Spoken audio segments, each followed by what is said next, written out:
12월 26일 오늘 만나 성경 말씀은 미가서 6장 6에서 8절 말씀입니다. 내가 주님 앞에 나아갈 때에 높으신 하나님께 예배드릴 때에 무엇을 가지고 가야 합니까? 번제물로 바칠 1년 된 송아지를 가지고 가면 됩니까? 수천 마리의 양이나 수만의 강줄기를 채울 올리브 기름을 드리면 주님께서 기뻐하시겠습니까? 내 허물을 벗겨주시기를 빌면서 내 맏아들이라도 주님께 바쳐야 합니까? 내가 지은 죄를 용서하여 주시기를 빌면서 이 몸의 열매를 주님께 바쳐야 합니까? 너 사람아, 무엇이 착한 일인지를 주님께서 이미 말씀하셨다. 주님께서 너에게 요구하시는 것이 무엇인지도 이미 말씀하셨다. 오로지 공의를 실천하며 인자를 사랑하며 겸손히 내 하나님과 함께 행하는 것이 아니냐. 아멘.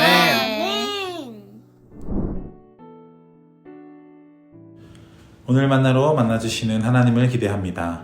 오늘 우리에게 주시는 말씀 미가서 6장 6절부터 8절까지의 말씀은 짧은 세 절이지만 신앙의 겉모양과 중심을 조용히 갈라놓는 하나님의 질문이자 하나님의 탄식이 담긴 말씀입니다. 미가서 6장 6절과 7절에서 이스라엘 백성들은 하나님 앞에 서서 묻습니다. 무엇을 가지고 주님 앞에 나아가야 합니까? 그들이 하나님 앞에 가져가는 것은 결코 가벼운 것이 아닙니다. 번제물로 바칠 1년 된 수송아지, 수천 마리의 양, 강줄기 같은 기름, 마침내 자신의 몸에서 난 맏아들까지도 하나님께 드리겠다고 말합니다. 이 질문에는 분명 열심이 있습니다. 그러나 그 열심의 밑바닥에는 지나친 불안과 하나님을 향한 불편함이 담겨져 있습니다. 이 정도면 충분하지 않습니까? 이만큼 했으면 이제는 하나님 마음이 풀릴 때도 되지 않았습니까? 이스라엘 백성이 원한 것은 분명했습니다.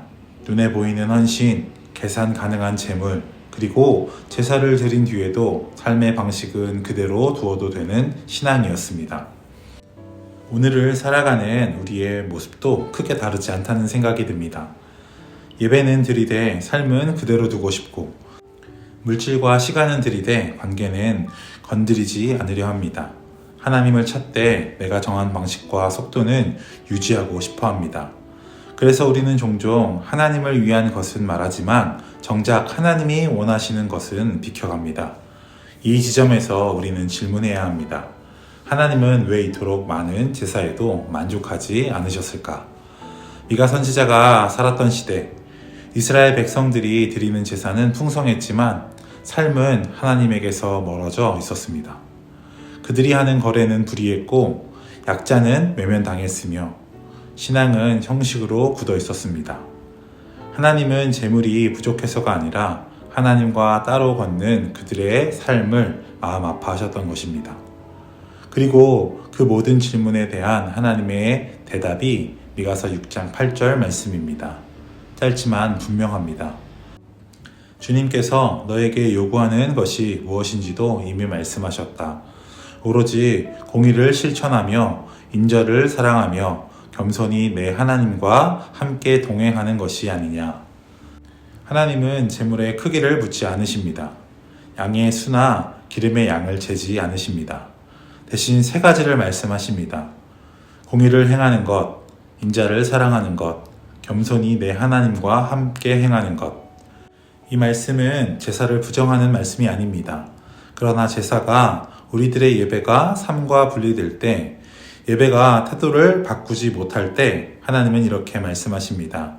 내가 원하는 것은 더 많은 헌신이 아니라 변화된 너의 마음과 삶이라고 말입니다. 공의는 판단의 언어가 아니라 삶의 방향입니다. 이웃과 거래할 때, 일터에서 일을 처리할 때 예수 믿는 사람은 역시 다르다는 말을 듣는 것, 그것이 하나님께서 기뻐 받으시는 예물입니다. 인자를 사랑하는 것은 감정이 아니라 지속되는 선택입니다. 도움이 되는 사람에게만 친절한 것이 아니라 마음에 들지 않는 사람도 귀히 여기고 사랑받기에 부족해 보이는 이들을 계속해서 긍휼히 품는 태도입니다. 그리고 이 모든 것을 가능하게 하는 힘이 겸손히 하나님과 함께 걷는 동행입니다. 겸손히 동행한다는 것은 하나님을 앞세우는 삶의 리듬을 회복하는 일입니다.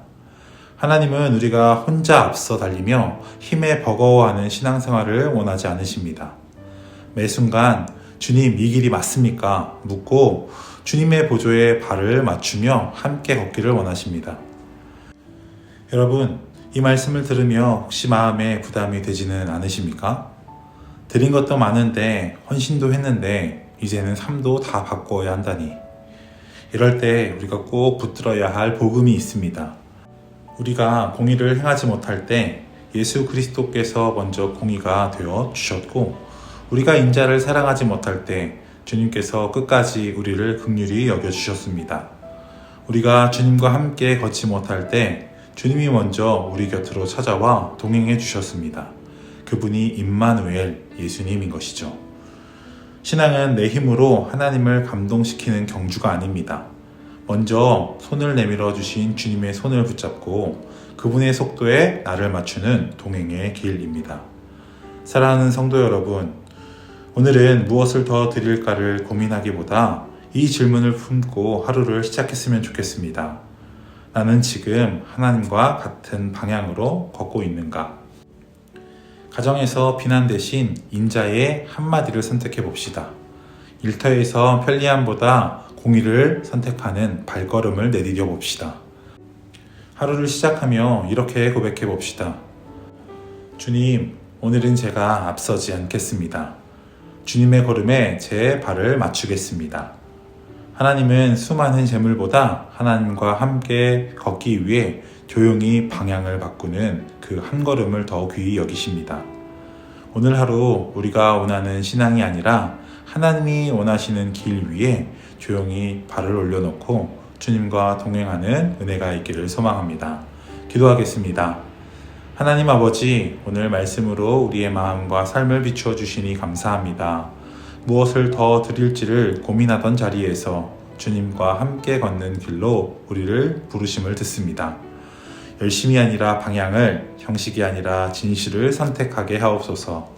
오늘 하루 공의와 인자의 삶을 살아내며 주님의 발걸음에 우리의 걸음을 맞추게 하시고 조용히 동행하는 은혜를 허락하여 주옵소서.